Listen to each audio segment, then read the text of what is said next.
পুনৰবাৰ স্বাগতম জনাইছো আন এটা ভিডিঅ'ত বন্ধুসকল আজি এটা নতুন ভিডিঅ' লৈ আহিছো সো একচুয়ালি মই কি হয় ঘৰত আছিলো ঘৰত অহাৰ পিছত মই ৰাজস্থানত জয়নিং কৰিলো আৰু ইয়াত জয়নিং কৰাৰ পিছত মই ভিডিঅ' বনাবৰ বাবে সুবিধা পোৱা নাছিলো বা তেনেকৈ সুবিধাটো বহুত কম সো আজি অলপ সময় উলিয়াই মই এটা নতুন ভিডিঅ' লৈ আহিছো তোমালোকৰ মাজলৈ আৰু এই ভিডিঅ'টোৰ মাধ্যমে মই ইন্টাৰভিউ দিনা কেনেকৈ ৰানিং কৰিব লাগে বা কেনেকৈ ৰানিং কৰিলে তোমালোকে সফল হ'ব পাৰিবা মই তাৰ ওপৰত কেইটামান কথা জনাম আজি কিটা মোৰ এক্সপেৰিয়েন্স মই তোমালোকক শ্বেয়াৰ কৰিম সো পলম নকৰি ভিডিঅ'টো আৰম্ভ কৰো প্ৰথম কথাটো হ'ল কি হয় বহুতখিনি ল'ৰা-ছোৱালীক দেখা পোৱা যায় বা বহুতখিনি ল'ৰা-ছোৱালীয়ে কয় যে গ্ৰাউণ্ডত ভাল প্ৰেক্টিছ কৰোঁ বা ভাল পাৰফৰ্মেন্স আমি দিছিলো বা এক্সিলেন্ট আহিছিলো তাৰ পিছতো আমি কি হয় বহুতখিনি ল'ৰা-ছোৱালীক মানে যিদিনা ইন্টাৰভিউ থাকে সেই ইন্টাৰভিউ দিনা তেওঁলোকে ৰানিং পাছ কৰিব নোৱাৰে বা এক্সিলেন্ট আহিব নোৱাৰে কিয় এক্সিলেন্ট আহিব নোৱাৰে বা কিয় ৰানিং পাছ কৰিব নোৱাৰে মই তাৰে ওপৰত কেইটামান কথা জনাম পোন প্ৰথমতে হ'ল কথাটো কি হ'ল আমি যিকোনো এটা কাম কৰাৰ আগতে আমাৰ আত্মবিশ্বাস থকাটো এটা বহুত দৰকাৰ যদি আমাৰ নিজৰ ওপৰত আত্মবিশ্বাস নাথাকে আমি যিকোনো কামতে সফল হ'ব নোৱাৰো লাগে হেয়া ইন্টাৰভিউ ক্ষেত্ৰতে হওক বা বিজনেছৰ ক্ষেত্ৰতে হওক সৰুবা কামতে হওক আমাৰ সেলফ কনফিডেন্সটো লাগিবই যেতিয়ালৈকে নিজৰ সেলফ কনফিডেন্সটো নালাগে যে মই এই কামটো কৰিব পাৰিম তেতিয়ালে মানে কি হয় যদি নাথাকে যে মই এই কামটো কৰিব পাৰিম যেটো আমাৰ কনফিডেন্স নাথাকে আমি কেতিয়াও সেই কামটোত সফল হ'ব নোৱাৰো গতিকে নিজৰ কনফিডেন্স থকাটো বহুত দৰকাৰ ঠিক তেনেকৈ যেদিনা তোমালোকে ৰানিং কৰিবলৈ যাবা যেদিনা ইন্টাৰভিউ দিবলৈ যাবা সেদিনা তোমালোকৰ মনত এটা সেলফ কনফিডেন্স যেটো আত্মবিশ্বাস সেইটো থাকিব লাগে যে আজি মই ৰানিং পাছ কৰিমে যিকোনো পৰিস্থিতি হওক বা যেনেকুৱা পৰিস্থিতি নহওক মই ৰানিং পাছ কৰিমে মই বেষ্ট দিমে মই এক্সিলেন্ট মাৰিব পাৰিমে গতিকে সদায় এটা কথা মনত ৰাখিবা আত্মবিশ্বাস লৈহে যিকোনো কাম কৰিলে মানে আগবাঢ়ি যাব পাৰি গতিকে সদায় আত্মবিশ্বাস লৈ কাম কৰিবলৈ চেষ্টা কৰিবা এইটো হ'ল প্ৰথম পইণ্টটো সেকেন্ড পইণ্টটো হ'ল যিদিনা এখন ইন্টাৰভিউ দিবলৈ যাবা ইন্টাৰভিউ দিবলৈ যোৱাৰ সময়ত ভয় ভাৱ কেতিয়াও আনিব নালাগে কেতিয়াও ভয় কৰিব নালাগে মানে এইটো এটা স্বাভাৱিক কথা যিকোনো এটা কাম কৰাৰ আগত মানে বিশেষকৈ ইন্টাৰভিউ সময়ৰ ক্ষেত্ৰত হওক বা যিকোনো ক্ষেত্ৰতে হওক কিবা আমাৰ ভয় ভাৱটা মনলৈ আহে যে আমি ৰানিং পাছ কৰিব পাৰিম বা নোৱাৰিম বা আমি কামটোত সফল হ'ব পাৰিম বা নোৱাৰিম এই ক্ষেত্ৰত লৈ আমাৰ মনলৈ ভয় ভাৱ আহে কিন্তু সেই ভয়টো আহিলে আমি কি হয় বেছিকৈ যদি ভয় আহে তেতিয়া আমি এই কামটোত নিজৰ ফকাছটো দিব নোৱাৰো মানে আমাৰ যিটো বেষ্ট আছে সেই বেষ্টটো আমি কেতিয়াও দিব নোৱাৰো গতিকে সেইটো মানে মনত ৰাখিবা ৰানিং কৰিবলৈ যিদিনা যাবা সেইদিনা ভয় ভাৱটো অলপ থাকিবই কিন্তু সেই ভয় ভাৱটো বেছিকৈ হ'বলৈ নিদিবা যদি বেছিকৈ ভয় কৰা তেতিয়া তুমি কেতিয়াও সফল হ'ব নোৱাৰিবা গতিকে যদি ভয় ভাৱ মনলৈ আহে তেতিয়া এটা কাম কৰিব পাৰা যেতিয়া তোমালোকে ৰানিং কৰাৰ আগতে কি হয় নিজৰ বডিটো অলপ ৱাৰ্ম আপ কৰিবলৈ চেষ্টা কৰিবা যদি সুবিধা হয় 10-12টা পুশ-আপ লগালা অলপ সিট-আপ কৰিলা তেতিয়া কি হয় যেটো মনৰ ভয় ভাৱটো আছে সেই ভয় ভাৱটো দূৰ হৈ যাব বা নোহোৱা হ'ব গতিকে এই কথাটো সদায় তোমালোকে মনত ৰাখিবা থাৰ্ড পইণ্টটো আহিছো যিদিনা তোমালোকে ইন্টাৰভিউ দিবলৈ যাবা সেইদিনা মানে কি হয় খালি পেটেৰেও যাব নালাগে বা বেছি ভৰপেট খানা খাইও যাব নালাগে কথাটো হ'ল কি যেদিনা তোমালোকে ইন্টাৰভিউ দিবলৈ যাবা যদি খালি পেট লৈ ৰানিং কৰাগে তেতিয়া কিছুমান সমস্যাই দেখা দিব পাৰে মানে কি হয় গেষ্ট্ৰিক প্ৰব্লেম হ'ব পাৰে বা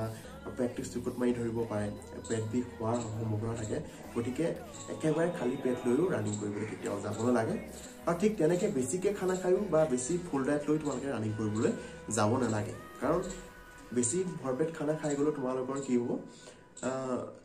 পেটটো বিষাব বা পেটটো গেছ হ'ব পাৰে পেট চিকুট মাৰি ধৰিব পাৰে বা উশাহ নিশাহ লোৱাত প্ৰব্লেম হ'ব পাৰে গতিকে এই কথাটো সদায় মনত ৰাখিবা যে যিদিনা তোমালোকে ৰানিং এক্সাম দিবলৈ যাবা খালি পেটেৰেও যাব নালাগে আৰু বেছি হেভি ডায়েটো লৈ যাব নালাগে আৰু পানীটো মাজে মাজে খাবলৈ চেষ্টা কৰিবা আৰু ৰানিং কৰাৰ আগত 30-40 মিনিটৰ আগত পানীটো খাবলৈ চেষ্টা কৰিবা যাতে এটা কি হয় যেতিয়া তোমালোকে ৰানিং কৰিবা ইন্টাৰভিউ দিনা যাতে তোমালোকৰ ৰানিং কৰিবলৈ বেছি সুবিধা হয় বা ডিঙি শুকাই নাযায় গতিকে এইটো তোমালোকে মনত ৰাখিবা চতুৰ্থ কথাটো হ'ল কি য'ত ইন্টাৰভিউ দিবলৈ যাবা বা যিখন গ্ৰাউণ্ডত তোমালোকে ইন্টাৰভিউ দিবলৈ যাবা গৈ গ্ৰাউণ্ডখনৰ বিষয়ে গ্ৰাউণ্ডখনৰ ট্ৰেকটোৰ বিষয়ে জানিবলৈ চেষ্টা কৰিবা যে গ্ৰাউণ্ডখনত কিমান পাক ৰানিং কৰিবলৈ দিব বা যিখন গ্ৰাউণ্ডত তোমালোকে ৰানিং কৰিবা তাৰ ট্ৰেকটো কেনেকুৱা শুকান হৈ আছে নে পানী পৰি পিছল হৈ আছে তেনেকুৱা তোমালোকে জানিবলৈ চেষ্টা কৰিবা যদি শুকান গ্ৰাউণ্ড হৈ আছে বা গ্ৰাউণ্ডখন ভাল হৈ আছে তোমালোকে জোতা পিন্ধি ৰানিং কৰিব পাৰিবা তেনে যদি গ্ৰাউণ্ডখন অলপ পিছলদিকীয়া হৈ আছে বা বোকাদৰে হৈ আছে তেনে ক্ষেত্ৰত তোমালোকে জোতা পিন্ধি ৰানিং কৰিলে সফল হ'ব নোৱাৰিবা কাৰণ তোমালোকে ৰানিং কৰিবই নোৱাৰিবা স্পীড ল'বই নোৱাৰিবা গতিকে এইটো কথা মনত ৰাখিবা গৈ পেলাই গ্ৰাউণ্ডখনৰ বিষয়ে অলপ জানিবলৈ চেষ্টা কৰিবা গ্ৰাউণ্ডখন শুকান নে ভাল নে ট্ৰেকত কিমান পাত ঘূৰিবলৈ দিছে সেইখিনি কথা জানিবলৈ চেষ্টা কৰিবা আৰু গতিকে এই কথাটো সদায় মনত ৰাখিবা যদি শুকান গ্ৰাউণ্ড হয় তেতিয়া তোমালোকে জোতা পিন্ধি ৰানিং কৰিব পাৰিবা আৰু যদি গ্ৰাউণ্ডখন অলপ পিছল হৈ থাকে তেতিয়া তোমালোকে খালী ভৰি লৈ ৰানিং কৰিবলৈ চেষ্টা কৰিবা তাৰপিছত আহিছোঁ যিদিনা তোমালোকে ৰানিং এক্সাম দিবলৈ যাবা সেইদিনা যি হয় স্পৰ্টছ যিবিলাক কাপোৰ থাকে যিবিলাকে শ্বৰ্ট পেণ্ট থাকে বা হাফ কেনিয়ন থাকে সেইবিলাক কি হয় গেঞ্জি থাকে সেইবিলাক কি হয় অলপ স্পৰ্টছ টাইপৰ পিন্ধি যাব লাগে যিখিনি পাতল সেই পাতল কাপোৰ অলপ স্পৰ্টছ টাইপৰ কাপোৰ পিন্ধি গ'লে কি হয় ৰানিং কৰিবলৈ বেছি সুবিধা হয় বহুতখিনি ল'ৰা ছোৱালীটো ভুল কৰে কিছুমানে ফুল ট্ৰেক পেণ্ট পিন্ধিয়ে গুচি যায় আৰু ডাঠ কাপোৰ পিন্ধি গুচি যায় তেনেকুৱাত কি হ'ব তোমালোকৰ ৰানিং স্পীড বঢ়াবলৈ অসুবিধা হ'ব আৰু কেতিয়া তোমালোকৰ যিটো ৰানিং ষ্টেপ আছে ষ্টেপটো তোমালোকে বেছি ডাঙৰ কৰি ল'ব নোৱাৰিবা গতিকে সদায় মনত ৰাখিবা যিমান পাৰা শ্বৰ্ট পেণ্ট পিন্ধিবলৈ চেষ্টা কৰিবা আৰু পাতল গেঞ্জি পিন্ধিবলৈ চেষ্টা কৰিবা আৰু লগতে জোতাযোৰ যদি জোতা পিন্ধি ৰানিং কৰা জোতাযোৰ বহুত কমফৰ্টেবল হ'ব লাগে যাতে তুমি ৰানিং কৰি ভাল পোৱা বেছি গধুৰ জোতা পিন্ধি তোমালোকে ৰানিং কেতিয়াও ৰানিং কৰি সফল হ'ব নোৱাৰিবা আৰু লগতে যদি জোতা পিন্ধি ৰানিং কৰা তেতিয়া তোমালোকে জোতাৰ লেচডাল বহুত ভালদৰে বান্ধি ল'বা টানকৈ বান্ধি ল'বা যদি ৰানিং কৰি থকা সময়তে জোতাৰ লেচডাল খোল খাই যায় তেতিয়া তোমালোকৰ ৰানিং কৰাত বহুতখিনি অসুবিধা হ'ব তোমালোকৰ আৰু টাইমটো মেনেজ নহ'ব গতিকে এইটো কথা মনত ৰাখিবা যদি জোতা পিন্ধি ৰানিং কৰা তেতিয়া জোতাৰ লেচডাল ভালকৈ টানকৈ বান্ধি ল'বা নেক্সট পইণ্টটো আহিছোঁ নেক্সট পইণ্টটো বহুত দৰকাৰ মানে যিটো আমাৰ চোৱা কি প্ৰতিজন মানুহৰ এটা ভিতৰত উইল পাৱাৰ থাকে মানে ইচ্ছা শক্তি থাকে যিকোনো এটা কাম কৰালৈ ইচ্ছা শক্তি থাকে আৰু এই ইচ্ছা শক্তিটো থকা বহুত দৰকাৰ বহুতখিনি ল'ৰা ছোৱালী দেখিবলৈ পোৱা যায় তেওঁলোকে গ্ৰাউণ্ডত ভাল প্ৰেক্টিচ নকৰে বা ভাল পাৰফৰ্মেঞ্চ নিদিয়াৰ পিছতো তেওঁলোকে যিদিনা ইণ্টাৰভিউ হ'ব তেওঁলোকে সেইদিনা ভাল পাৰফৰ্মেঞ্চ কৰে বা নিজৰ ৰানিং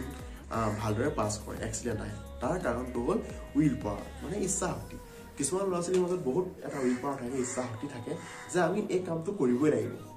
আমি এই যিকোনো উপায় নহওক বা যেনেকেই নহওক এই কামটো কৰিবই লাগিব মই এক্সিলেণ্ট ৰানিং মাৰিবই লাগিব সেই ভাৱটো থকাটো বহুত দৰকাৰ যদি আমাৰ উইল পাৱাৰটো যদি নাথাকে আমি কিবা এটা কাম কৰিবলৈ আমাৰ নিজৰ ইচ্ছা শক্তিয়ে নাথাকে আনে কেতিয়াও জোৰ দি সেই কামটো কৰাব নোৱাৰে গতিকে সদায় মনত ৰাখিবা উইল পাৱাৰ আমাৰ বহুত এটা দৰকাৰী বস্তু যেতিয়া তোমাৰ ইচ্ছা শক্তি হ'ব তোমাৰ যেতিয়া এটা কিবা এটা কৰিবলৈ তোমাৰ মনত জোচ আহিব মানে মনোবল বাঢ়িব তেতিয়া যিকোনো কামতে তোমালোক সফল হ'ব পাৰিবা এইকেইটাই আছিলে চিম্পল পইণ্ট যিকেইটা মই তোমালোকৰ লগত শ্বেয়াৰ কৰিলোঁ